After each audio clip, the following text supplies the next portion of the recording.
Chers amis golfeurs, bonjour. Il y a toujours un grand moment pour les golfeurs dans l'année qui est le début de la saison où apparaissent les marronniers dans les magazines de golf, ces marronniers qui vous présentent les nouveautés de l'année en matière de matériel. Alors ici, j'ai le journal du golf, journal très intéressant et très sérieux, dans lequel on trouve la présentation d'un certain nombre de nouveautés. Ces nouveautés sont marquées par beaucoup d'argumentaires à connotation high-tech et par beaucoup de créativité, aussi bien sur le plan du design que des couleurs et du marketing. Alors, on va parcourir un petit peu ensemble ce magazine, marque par marque, pour voir un petit peu ce qu'il en sort. Alors, d'abord ici, je tombe sur le driver G-Max 400, produit par la marque Ping. Ping qui a toujours été considéré comme une marque très sérieuse, à l'époque de son fondateur, M. Carsten Solheim. Ping, avec le G400 Max, nous dit que le MOI est au max, c'est-à-dire le moment d'inertie de ce driver est au maximum. Et on voit ici que ce moment d'inertie serait à 9902 grammes centimètres carrés, ce qui est extrêmement intéressant parce que l'USGA, qui régente en fait les règles du golf dans le monde entier avec le Royal Chain de St Andrews, a défini le moment d'inertie comme étant la résistance à la rotation d'une tête de club de golf, ici un driver, autour de son axe vertical sur une frappe décentrée. Et ce moment d'inertie a été limité par l'USGA à 5900 grammes centimètres carrés avec une tolérance de sens qui fait 6000. Et en réalité, on n'est jamais à 6000 parce que la principale composante du moment d'inertie étant le poids, quand on dépasse les 5000, pratiquement on n'arrive plus à jouer le club parce qu'il est beaucoup trop lourd. Et alors ici, on arrive par quelques miracles à 9900. C'est quand même extraordinaire. Alors, je dirais qu'il faut dire les choses telles qu'elles sont. Ça se rapproche à une forme d'escroquerie intellectuelle parce que ce chiffre qui définit le MOI, on ne sait pas ce que c'est. Il ne correspond absolument pas, évidemment, à la définition du RA. Et on peut annoncer absolument n'importe quoi en disant que c'est le meilleur que celui des voisins. Et ça, en quelque sorte, donne une connotation particulièrement curieuse à l'ensemble du discours que l'on trouve ici. On va aussi nous dire, mais ça c'est accessoire, qu'un point en tungstène est placé plus près de la face pour procurer un taux de rotation de la balle plus bas et plus stable. Alors un taux de rotation d'une balle plus stable, oui, parce qu'il y a des taux de rotation qui varient en cours de route, c'est quand même pas mal, hein, ça c'est intéressant, tantôt plus vite, tantôt plus lentement, voilà. Et puis des vitesses de balle plus rapides, ça on s'en doute, c'est toujours le cas. Et puis surtout, ce driver, bien évidemment, quelle que soit la manière dont vous le frappez, il coupe le fairway en deux et il bat tous les records. Très bien. Alors là, ça c'était pour Ping. Et puis alors maintenant, on va arriver à quelques drivers. Ici, on a un petit paragraphe sur le M3, M4 de TaylorMade. Il n'y a pas de commentaire officiel, mais il y a ici un petit commentaire où on nous dit que les M4 sont de vraies machines à distance. Et comme souvent chez TaylorMade, leurs drivers sont numéro 1 quand il s'agit d'expédier la balle plus loin.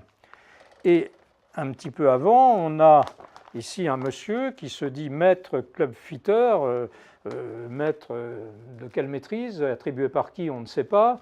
Enfin bref, ce monsieur nous dit que ces M3 et M4 peuvent même faire gagner jusqu'à 5 miles par heure aux très bons golfeurs. Voilà.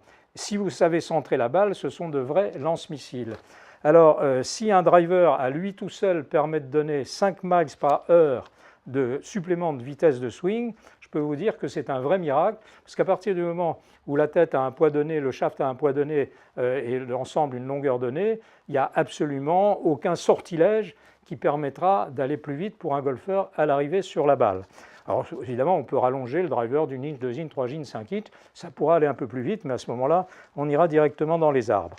Alors voilà pour petite remarque en passant pour TaylorMade, on aura d'autres occasions d'en parler. Ah ben tiens, si, alors il y a aussi quelque chose d'intéressant les concernant. Alors il ne s'agit plus des drivers, mais il s'agit d'une série de fers, hein, ici, la série équipée de la technique Ripcord. Alors la technique Ripcord, c'est absolument fabuleux, parce que c'est destiné à aider à frapper, hein, je vous lis ce qui est là, plus loin et plus droit, bien sûr, plus haut et plus droit, et surtout plus droit et plus droit. Ça, c'est magnifique, plus droit et plus droit. Alors, on en est presque, mais on va certainement y arriver, à la au célèbre slogan de Homo, qu'il avait plus blanc que blanc. Alors bientôt, je suis persuadé qu'on aura des fers qui iront plus droit que droit, bien sûr. Hein. Plus blanc que blanc, plus droit que droit, pourquoi pas. Ça sera formidable. Alors voilà un petit peu ce qu'on peut dire à propos de la publicité de cette marque. Et puis alors maintenant, on va arriver à Callaway. Alors Callaway, si je puis dire, c'est une grande dame du matériel de golf qui nous a proposé maintenant, après le Epic, qui était insurpassable l'an dernier, ça fait pas très longtemps, et alors on n'a plus le Epic maintenant, mais on a le Rogue. Le Rogue qui n'est pas, comme le dit là certainement un responsable de la marque, n'est pas qu'une simple évolution du Epic. Hein. Le Rogue, c'est quelque chose d'entièrement nouveau. On lit ici que nous avons supprimé le poids coulissant et la structure en fibre de carbone de la semelle. Alors ça, c'est intéressant parce que, je vous le montrerai tout à l'heure, les poids coulissants, rappelez-vous, il y en avait il y a encore 1 an, 2 ans, etc. Il y en avait absolument sur tous les drivers. Puis on en avait mis sur les bois également. On n'en avait pas mis sur les hybrides, mais on avait dû essayer. En tout cas, il y en avait sur tous les drivers. Et on vous avait annoncé ça comme étant la énième merveille du monde qui allait complètement transformer votre jeu avec des drivers que vous pourriez faire aller à droite, à gauche, en haut, en bas. Ça allait être absolument magnifique. Maintenant, il n'y en a plus. Et on vous annonce ici et dans d'autres articles, notamment sur une revue américaine, que, n'est-ce pas, c'est beaucoup mieux d'avoir découvert qu'en enlevant ces masses amovibles, ça a amélioré de façon substantielle l'efficacité de ces drivers et de ces bois. Donc, première nouvelle, et je vous verrai, c'est pareil pour beaucoup de marques, exit les maslottes amovibles. Et puis alors, je ne vais pas vous lire tout l'article parce que ça serait fastidieux, mais pour trouver les choses les plus amusantes en quelque sorte, on lit la chose suivante.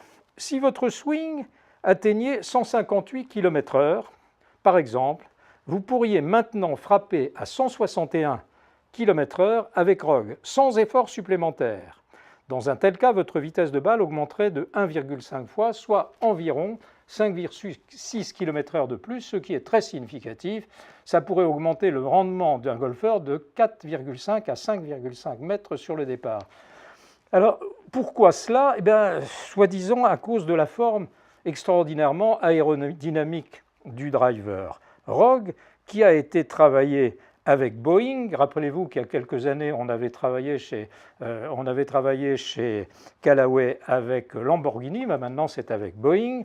Et, n'est-ce pas, on a déterminé une forme qui pourrait vous donner effectivement 3 km/h de plus. Alors 3 km/h de plus, c'est quand même pas mal, hein, ça fait 2%. Bon, eh bien c'est pas vrai, c'est pas vrai. Pourquoi? Parce que les mesures qui sont faites par Boeing et les autres, c'est dans des tunnels de soufflerie. Et on mesure comment? On mesure par rapport à un flux d'air qui arrive sur la face du club. Hein. Alors effectivement, en fonction du design de la tête, on va avoir un coefficient qu'on appelle, vous savez, pour les voitures, le CX, qui va peut-être être abaissé et qui théoriquement donnerait un peu plus de vitesse. Sauf que, à quel moment votre face est square par rapport à la résistance de l'air? Uniquement au dernier moment, lorsque vous arrivez sur la balle, c'est-à-dire en fin du release, et ça, c'est sur quelques centièmes de seconde. Et il est totalement impossible que sur quelques centièmes de seconde, vous gagniez 2% de vitesse. J'ajouterai par ailleurs que la résistance à l'air, elle est fonction de la surface, et c'est même du carré de la surface. Plus la surface est petite, moins vous avez de résistance à l'air. Si vous avez un gros 30 tonnes sur la route, hein, les gros camions américains, là, une résistance à l'air phénoménale, alors là, oui, il y aura un gros fardage, une grosse résistance à l'air. Sur la surface d'une tête de driver, elle est absolument infime. Donc, entre ceci, le fait que ça se produit dans les centièmes de seconde avant l'impact et que dans tout le reste du temps, ce n'est pas la face qui résiste à l'air, mais l'arrière du club, pendant la descente, pendant toute la première partie du downswing, c'est absolument pas la face, n'est-ce pas? Donc cet argumentaire est totalement artificiel. D'ailleurs, Callaway en est probablement conscient, puisqu'on vous dit vous pourriez frapper, vous pourriez atteindre, etc., etc. Voilà. Alors ça, c'est pour, n'est-ce pas, l'aérodynamisme. On retrouve d'ailleurs, c'est curieux, on retrouve cet argumentaire de l'aérodynamisme sur d'autres marques, hein, telles que Ping, Cobra, Taylor, etc. Il y a des espèces d'effets de mode comme ça, mode qui a été reprise parce qu'il y a quelques années, pour les plus anciens, vous vous souviendrez des drivers Maxer qui avaient des espèces de déflecteurs à l'arrière et qui étaient supposés du coup être frappés beaucoup plus vite. Voilà pour l'aérodynamisme. On pourrait également parler de la technologie des X-Face VFT des drivers Rogue, n'est-ce pas, qui disposent désormais de la face la plus flexible jamais réalisée à l'ère du driver conforme, avec la plus grande vitesse de balle. Alors, la face la plus flexible jamais réalisée, pour les drivers conformes, qu'est-ce que ça veut dire? Les faces ont une limitation dans leur capacité à restituer l'énergie. Une limitation imposée toujours par les règles du golf et par l'USGA et St Andrews. Cette limitation, vous le savez, c'est 83% de l'énergie qui peut être transmise. Au-delà, le driver n'est plus conforme. Alors votre face, elle peut être comme vous voulez. Si vous dépassez ce coefficient maximum de restitution, transposé dans une autre mesure qui est la constante de temps, eh bien vous êtes out. Donc il n'existe pas de driver allant au-delà de ce coefficient de restitution. Et quand on vous dit qu'il dispose de la face la plus flexible jamais réalisée, pourquoi pas, mais toujours est-il qu'elle n'aura jamais un coefficient de restitution plus élevé que les copains au centre de la face. Alors maintenant, eh bien, on va continuer notre intéressante lecture. On va tomber en passant sur... Ah oui, ça c'est sympathique, sur ici Monsieur Lux, hein, ici, Monsieur Lux. Alors ça c'est un driver Honma. Alors c'est sobre, hein, Honma. Honma, l'incarnation du haut de gamme, parce qu'il est en chair et en os ce driver, l'incarnation du haut de gamme, avec des clubs travaillés à la main. Vous imaginez, ça a été travaillé à la main, n'est-ce pas? Hein, ça n'a pas été fait en usine, non, ça a été travaillé à la main. Voilà, par des maîtres clubmakers. C'est aussi un driver alliant allure et performance, avec une surface de frappe idéale, élargie de 5%, par rapport à la précédente version, pourquoi pas. Et c'est tout ce qu'on en dit. On propose simplement un prix plutôt élevé, à 1 079 €, qui devrait suffire pour convaincre les golfeurs que puisque c'est très cher, c'est certainement beaucoup mieux. Alors, on va toujours encore continuer, et on arrive maintenant à XXIO. XXIO, ça décolle. Alors XXIO, là aussi, c'est fabuleux. Parce que nous avons cherché à créer un produit performant pour des gens qui ne sont pas capables de frapper au même endroit de la même façon. C'est formidable. Il est destiné aux joueurs inconstants. Alors, inconstant, je ne sais pas, moi, ça veut dire qu'ils trompent leur femme. Qu'est-ce que ça veut dire, ça, des joueurs inconstants? Théoriquement, c'est ce que ça veut dire. Je pense qu'on a voulu dire inconsistant. Mais enfin, ici, c'est inconstant et c'est des joueurs sans sweet spot. Oui, oui, des joueurs sans sweet spot. Hein, c'est ce qui est écrit ici. Vous voyez, c'est formidable. Hein, parce qu'on a tous un sweet spot, n'est-ce pas? Voilà. Alors, nous cherchons à rendre le club plus facile à jouer pour l'amateur moyen. Appuie M. Marchand. Tenez-vous bien, il n'y a pas de perte de puissance sur les coups décentrés. Le but étant de ne laisser que le plaisir aux joueurs. Alors ça, c'est une nouveauté absolument extraordinaire. Vous tapez votre driver n'importe où, il n'y a pas de perte de puissance, il va toujours à la même distance. C'est magnifique. Alors on comprend que le prix soit à l'avenant, n'est-ce pas? Et alors ce driver plus léger et son shaft plus tendre et flexible permet de retarder la tête du club. Le but, n'est-ce pas, je cite, et qu'elle revienne plus square à l'impact. Alors vous retardez la tête et par miracle, elle revient plus square à l'impact. Ah, c'est magique. Alors, plus square, déjà, ça interpelle, parce que ou bien c'est square, ou bien c'est pas square. Mais non, là, c'est plus square que square, on retombe un peu dans la même logique, plus droit que droit, plus blanc que blanc, n'est-ce pas? Plus square à l'impact, quel que soit le swing, explique M. Bastien Brepson. Le club travaille pour nous. C'est-à-dire, ce que je lis là et clairement, c'est que quelle que soit la façon d'où vous frappez le club, eh bien, ça revient plus square à l'impact, et puis même si c'est décentré, ça fera la même distance. C'est fabuleux. Oui, bah écoutez, il y a une nervure sur la semelle qui permet d'éviter la dispersion en conservant la distance qui était déjà conservée avant, mais c'est pas grave, on peut toujours en rajouter. Voilà pour donc XXIO. Qu'est-ce que j'aurais encore à vous dire? Ah oui, alors toujours à propos du golfeur inconstant, n'est-ce pas là, il faudra mieux que sa femme le surveille, celui-là. Eh bien, les fers, n'est-ce pas, le loft un peu plus fermé, il n'est pas un peu plus fermé, c'est un ou deux lofts, un ou deux clubs d'écart. Hein. On a décalé les clubs de deux numéros au niveau des lofts, ce qui les rend évidemment beaucoup plus difficiles à jouer. Mais n'est-ce pas, le loft un peu plus fermé, c'est formidable. Il empêche d'arrêter la balle. Ah, c'est bien là, un fer qui empêche d'arrêter la balle. Vous voyez, on arrive sur le green, on roule derrière. Mais offre une trajectoire plus pénétrante. Il y a des points en pointe. L'angle d'atterrissage est ainsi moins dégradé, toujours dans cette idée que notre golfeur est inconstant, bien sûr. Ah oui, puis alors, bien évidemment, là, n'est-ce pas, Callaway qui nous avait présenté la technologie jailbreak comme une invention absolument fabuleuse, la conserve dans le nouveau driver Rogue, qui est encore beaucoup mieux, bien sûr. Mais n'est-ce pas, cette technologie jailbreak est au cœur de l'amélioration de la distance. Grâce à la rigidité de la tête, jailbreak nous permet d'avoir une face plus souple et de créer plus d'énergie dans le sens de l'impact. Plus d'énergie dans le sens de l'impact. Et c'est légal. Ah ben oui, créer plus d'énergie dans le sens de l'impact, c'est légal. Sauf que pour créer plus d'énergie dans le sens de l'impact, ce qu'il faut avant tout, c'est de frapper square, n'est-ce pas? Hein, il faut que la face soit square par rapport au chemin du club. Voilà. Alors, n'est-ce pas, vous voyez que tout ça, c'est absolument merveilleux, formidable. Puis l'année prochaine, ça sera au moins aussi bien et probablement encore mieux, parce que les départements recherche et développement marketing ont une créativité sans limite.